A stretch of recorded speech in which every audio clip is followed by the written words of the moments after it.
성경을 보면 결정적인 순간이 올 때 하나님이 직접 질문을 하실 때가 많이 있습니다. 이러한 질문들은 전혀 예상하지 못한 강력한 메시지가 되어서 한 상황을 반전시키기도 하고 또 하나님의 사람들을 삶을 완전히 변화시키기도 합니다. 우리 하나님은 성경에서뿐만 아니라 오늘도 저와 여러분에게 찾아와서 말을 걸어오시는 분이십니다. 우리가 눈과 귀가 가려서 잘 듣지 못할 뿐이지 우리 주님은 오늘도 끊임없이 찾아오셔서 대화를 요청하시고 질문을 건네주고 계십니다. 하나님과의 관계, 하나님과의 친밀한 대화에 빨간불이 켜져 계신 분들이 계셨다면 이번 하반기 주님과 나의 Q&A 이 말씀 시리즈를 통해서 하나님과의 친밀한 대화의 문이 다시 활짝 열릴 수 있기를 간절히 바랍니다. 진지하게 물으시는 물음 앞에 정직하게 응답함으로 하나님의 마음을 우리 마음에 덮어쓰게 할 수 있는 우리 복된 은혜의 시간 될 수 있기를 주님의 이름으로 축복합니다. 오늘은 그 첫 번째 시간입니다. 첫 번째 질문은 내 이름이 무엇이냐? 내 이름이 무엇이냐? 우리 모두는 부모님의 또 누군가의 사랑과 기대가 담긴 이름을 가지고 한평생을 지금까지 살아오셨습니다. 그렇습니다. 이름은요, 단순한 호칭의 문제, 호칭이 아니라 바로 우리의 정체성을 의미하는 것이다 라는 것입니다. 성경에 등장하는 이름들도 마찬가지입니다. 이스라엘 민족에게 있어서 이름은 단순한 호칭이 결코 아니었습니다. 사람이 되었던 땅이 되었던 그 존재의 의미를 그 이름에 담아두는 전통을 가지고 있었습니다. 예수 무슨 의미입니까? 구원자라는 의미죠. 모세 무슨 뜻입니까? 건져냄을 받은 자라는 뜻이죠. 장차 이스라엘을 애굽에서 구원해 건져낼 그 존재의 의미를 그 이름에 담아두고 있는 거예요. 또한 하나님은요, 새로운 정체성을 부여하실 때 이름을 바꿔주는 경우가 많이 있었습니다. 아브람을 아브라함이라고 바꾸고 사레를 사라라고 바꾸죠.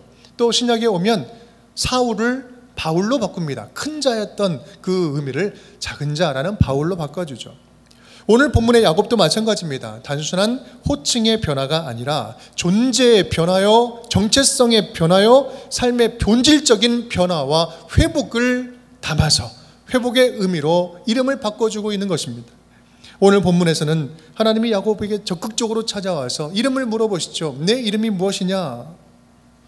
하나님이 지금 야곱의 이름을 몰라서 물어보시는 걸까요? 아니요. 그렇다면 이 질문에는 어떤 의미가 담겨져 있는 것일까요?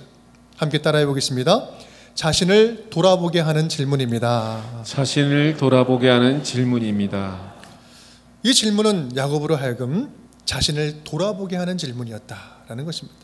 지금 야곱의 상황은 어떻습니까? 23절, 25절 말씀을 보면 24절 말씀, 야곱은 홀로 남았더니 그들을 인도하여 시내를 건너가게 하며 그의 소유도 건너가게 하고 야곱은 홀로 남았더니 지금 어떤 상황입니까?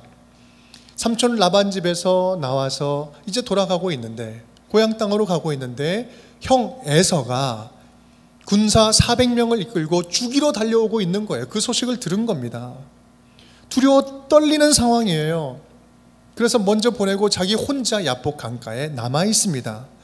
야곱은 어떻게든 자기는 살아보겠다고 가족을 두 대로 나누고 선물들을 먼저 보냅니다. 그리고 혼자 남아 있는 거예요. 지금 야곱에게는 두려움과 외로움과 비참함으로 가득 차 있었습니다. 그때 어떤 사람이 와서 찾아와서 느닷없이 씨름을 합니다. 어떤 형태의 몸싸움이었는지는 잘 알 수 없지만 우리가 얌전히 싸우는 씨름 경기를 이야기하는 게 아니에요.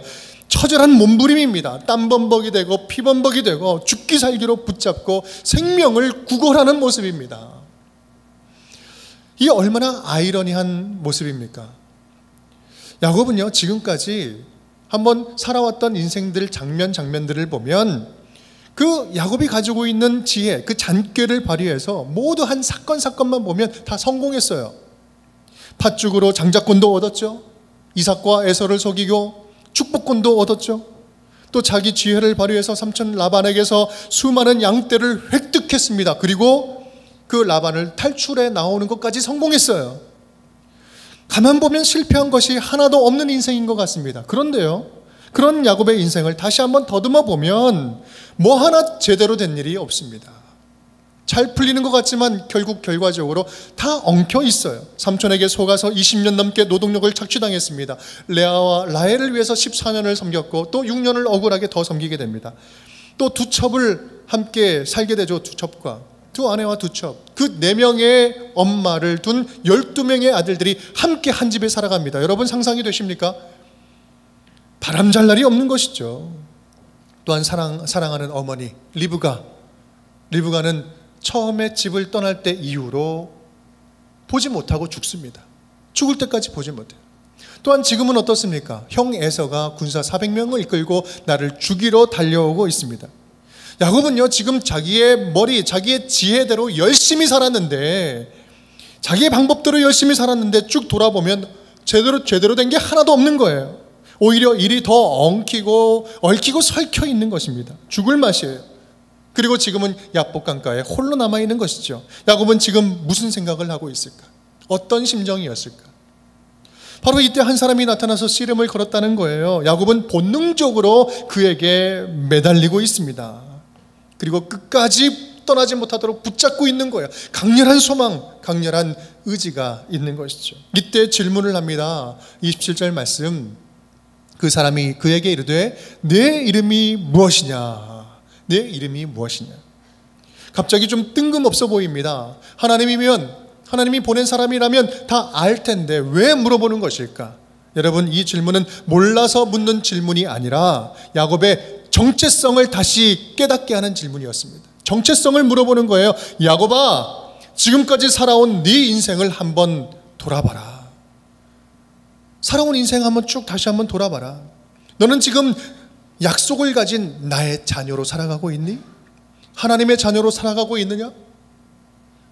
여러분, 야곱의 삶을 한번 쭉 돌아보십시오. 야곱은 지금까지 삶의 위기의 순간이 올 때마다 하나님을 찾고 부르짖고 구한 적이 한 번도 없습니다. 우리 베델에서 조건부로 약속을 한 번 한 것 외에는 발견할 수가 없습니다.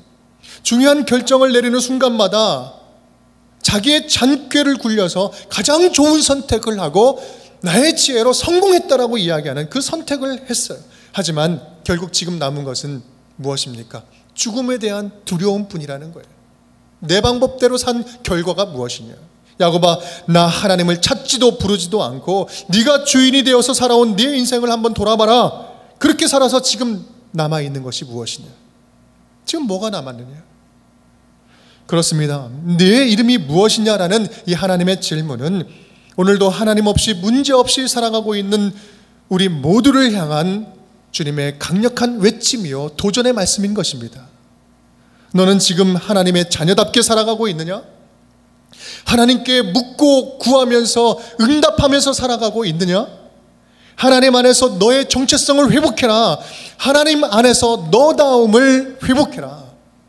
너의 모습을 다른 데서 찾지 말고 하나님 안에서 너를 발견해라 라는 말씀인 거예요.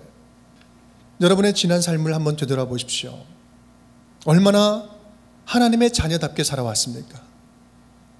하나님의 자녀답게 어려운 순간과 문제를 봉착할 때 주님께 묻고 구하고 듣고 정직하게 반응하면서 주님만을 의지하면서 하나님의 자녀답게 살아왔습니까?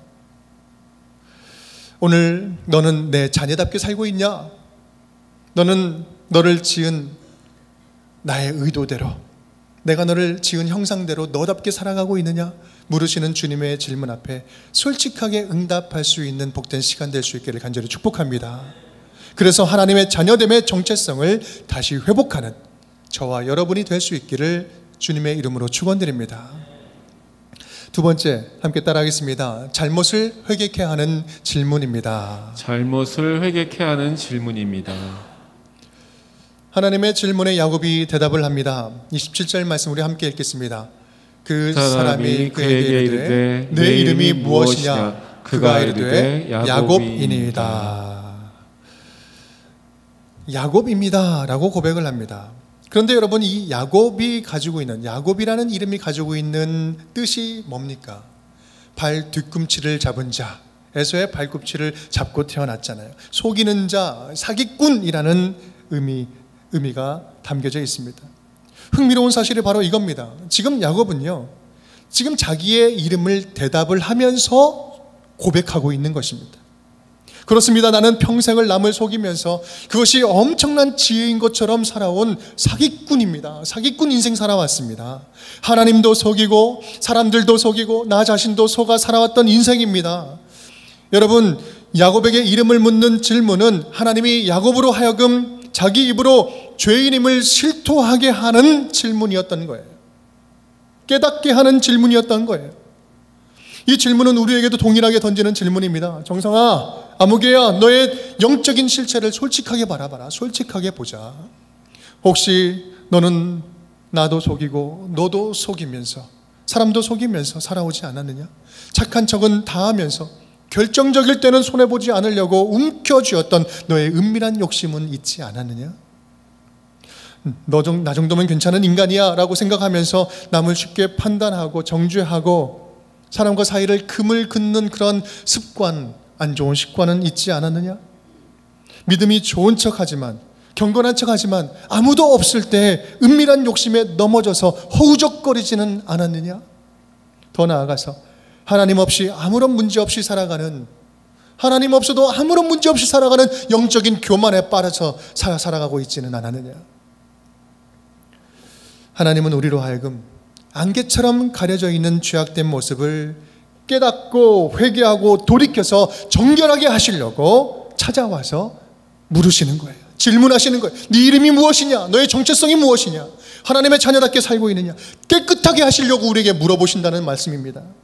하나님의 자녀로서의 온전한 삶의 회복은 진정한 회개에서부터 시작되는 것입니다. 우리는 반드시 이 과정을 지나가야 합니다. 현재의 야곱의 모습은요, 눈물 없이는 볼 수 없는 처절한 밑바닥 인생의 모습입니다. 오늘 장면에 그 야곱의 모습을 한번 상상해 보십시오. 어떤 모습이 그려지십니까? 야곱의 나이가 얼마나 됐을까요? 우리 지난 2주 전에 이병철 목사님 말씀 설명을 잠깐 해주셨는데요, 청년, 중년 정도로 생각하면 오산입니다. 창세기 내용으로 계산을 해보면 쉽게 볼 수 있어요. 요셉이 총리가 되어서 그 아버지와 함께 바로 앞에 설 때 39살 정도 됩니다. 근데 그때 어떻게 야곱은 몇 살이라고 고백합니까? 험악한 세월 130년 살았다고 이야기해요. 130 빼기 39 하면 91세. 여러분, 야곱은요, 요셉을 91세에 낳았어요. 삼촌 라반 집에 있을 때. 조금 더 머물러서 일을 하다가 떠납니다. 90세 중반이 되었어요. 곧 있으면 100세가 됩니다. 노인입니다. 여러분, 생각을 해보십시오. 그냥 젊은 청장년이 아니에요. 이런 어르신이 씨름을 하면 얼마나 힘있게 씨름하겠습니까? 그냥 죽기 살기로 매달리는 거예요. 처량한 모습입니다. 더 나아가서 오늘 불구가 됩니다. 환도뼈를 쳤다라고 이야기하는데, 환도뼈를 쳤다는 것은 그 허리, 생식기를 의미하는 카프라는 단어예요. 카프라는 단어. 이는 생명의 근원을 건드리셨다는 거예요. 즉 하나님이 인생의 본질을 깨뜨리시고 치심으로 새로운 약속을 가진, 새롭게 시작하는 새로운 존재로 변화시켜 주셨다. 그 부분을 치셨다는 말씀입니다. 근본을 바꿔주신다는 말씀이에요. 그렇습니다. 하나님의 자녀다운 삶이 회복되는 것은 그냥 되는 것이 아닙니다. 하나님께서 찾아오셔서 내 삶의 근본을 흔드실 때 하나님의 터치, 하나님의 만지심이 고통스럽고 아프고 괴로워도 나를 고치시는 하나님 앞에 적극적으로 반응하는 거예요. 하나님이 깨닫게 하시는 그것들을 붙잡고 몸부림치면서 회개하면서 나아가는 것입니다. 하나님, 잘못했습니다. 이제부터 안 그러겠습니다. 다시는 그러지 않겠습니다. 다시는 그렇게 살지 않겠습니다. 삶의 방향을 완전히 하나님께로 돌리는 목숨을 건 결단이 필요하다라는 말씀인 것입니다. 그럴 때 하나님께서 우리의 엉킨 삶을, 모든 것이 다 무너진 삶을 그때부터 고쳐가기 시작하십니다. 사랑하는 여러분, 야곱의 인생을 고쳐주신 하나님께서 오늘도 저와 여러분에게 고쳐주시려고 찾아오고 계신 줄 믿습니다. 회복해 주시려고 찾아오고 계신 줄 믿습니다. 그렇게 만나는 주님 앞에 우리의 높아졌던 마음, 영적으로 교만한 모습을 내려놓고 회개할 수 있기를 간절히 바랍니다. 주님 앞에 내가 다시 시작하겠습니다. 다시 시작하기를 결단하고 고백하십시오. 야곱이 야복강에서 주님을 만나서 삶을 돌이켰던 것처럼 우리도 오늘 주님을 만나 회개함으로 믿음의 삶을 온전히 회복시키기를 주님의 이름으로 축원드립니다. 함께 따라하겠습니다. 세 번째, 새 삶을 주시기 위한 질문입니다. 새 삶을 주시기 위한 질문입니다. 새 삶을 주시기 위해서 질문을 던져주셨다. 하나님은 야곱에게 이제 새 이름을 주십니다. 새 이름을 주십니다. 이름이 뭐냐? 야곱입니다. 그러니 예수님이 이렇게 말씀하시죠. 우리 28절 말씀 우리 함께 읽겠습니다. 그가 이르되 내 이름을 다시는 야곱이라 부를 것이 아니요 이스라엘이라 부를 것이니 이는 내가 하나님과 몇 사람들과 겨루어 이겼음이니라. 아멘.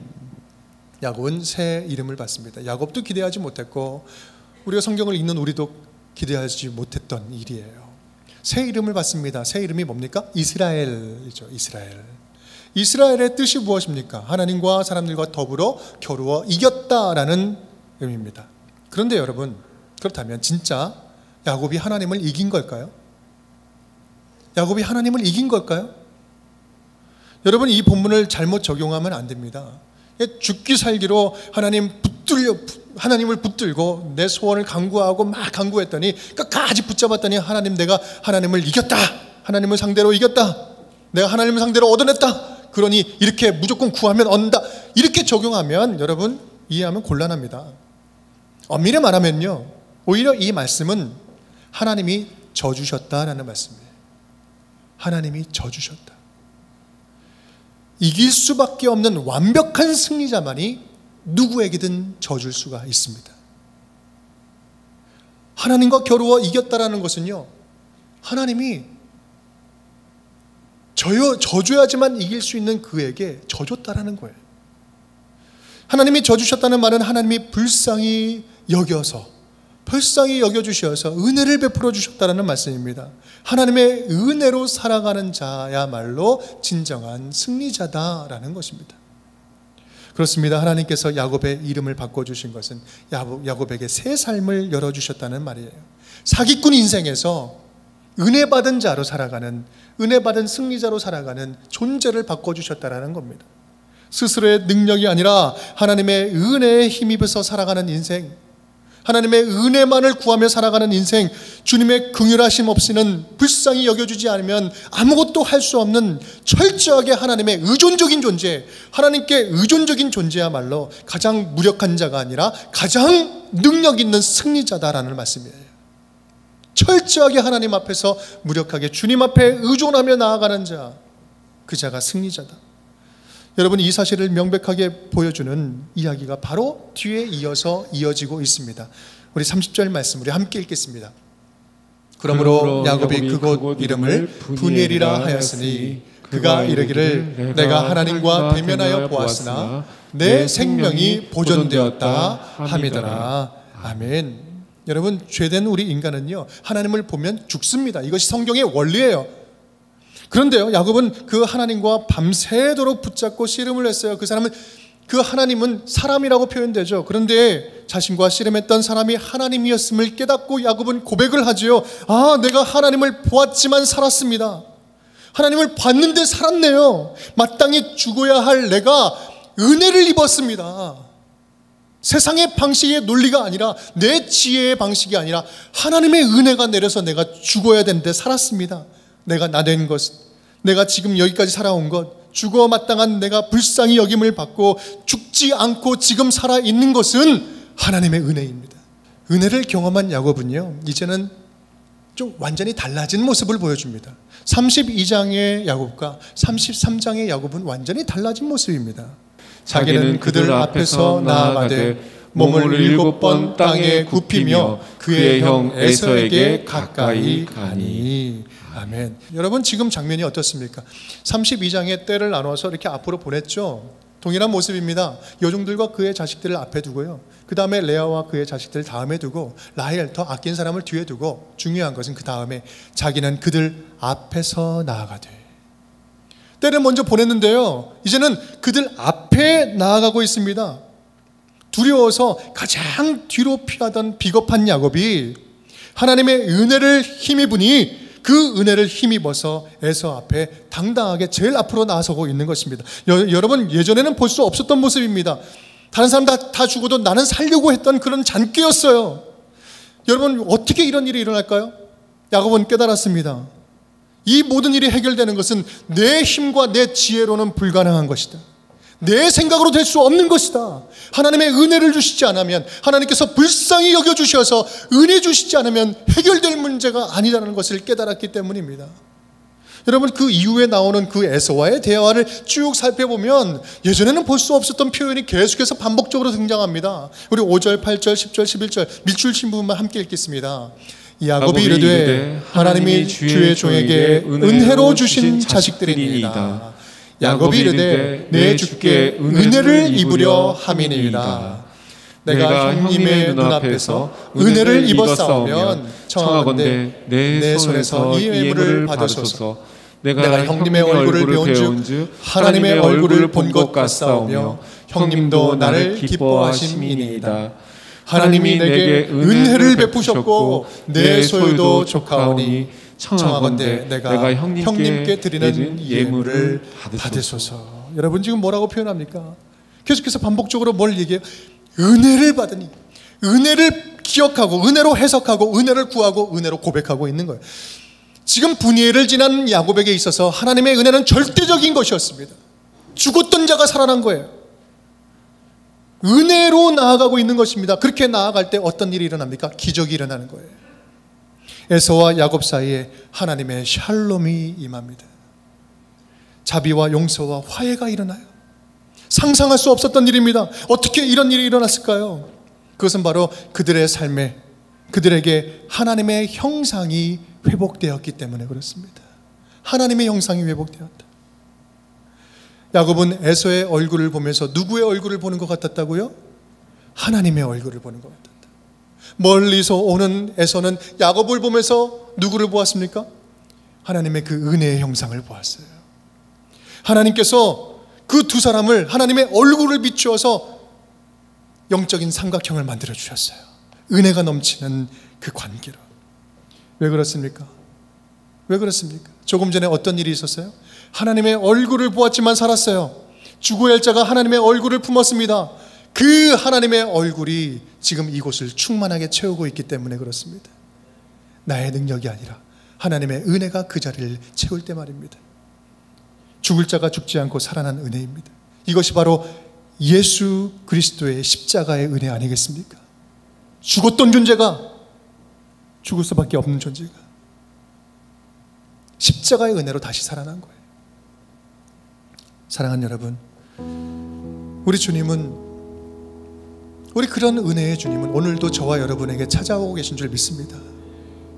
믿음을 회복시켜 주시려고, 우리의 병든 마음을 고쳐주시려고, 은혜를 잃어버린 자들에게 너희는 은혜를 먹고 살아가는 존재라는 것을 알려주시려고 오늘 찾아오고 계신 줄 믿습니다. 오늘 그렇게 찾아오시는 주님의 손을 굳세게 붙잡을 수 있기를 간절히 축복합니다. 주님의 은혜 없이 내가 내 생각대로, 내 결정대로, 내 판단대로, 내 의지대로 무엇인가 할 수 있다라고 생각하는 그 교만함을 다 내려놓을 수 있기를 간절히 바랍니다. 주님께서 터치해 주시지 않으면, 주님께서 그 환도뼈를 쳐주지 않으면 우리가 감당하고 있는 이 일들 감당할 수가 없습니다. 오늘 그 주님을 만나서 은혜의 삶이 회복될 수 있기를 간절히 바랍니다. 한 주간 살아가는 동안 그렇게 주님과의 대화의 채널이 열리고 살아있는 주님과의 그 음성으로 다시 한번 새 힘을 얻을 수 있는 우리 운정의 모든 가족 식구들이 될 수 있기를 주님의 이름으로 축원드립니다.